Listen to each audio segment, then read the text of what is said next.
माझ्या लग्नाच्या आधी माझा आई वडील मला म्हणायचं, अगं शाळेत जा शाळेत जा. पण मला शाळेचा एवढा कटाळा यायचा. पोरांना हमेशा शाळेचा कटाळा येतो, त्यातलीच मी एक होते.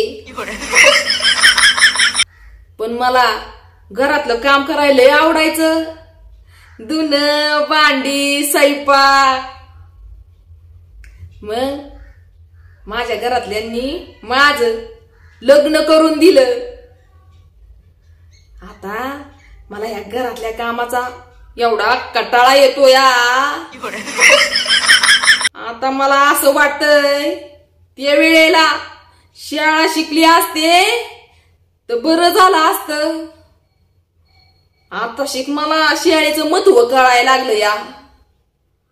त्यावेळेला जर मी शाळा शिकली असते ना तर आता मी मुख्यमंत्री झाले असते. अख्खा देश सांभाळला असता मी एकटीनी.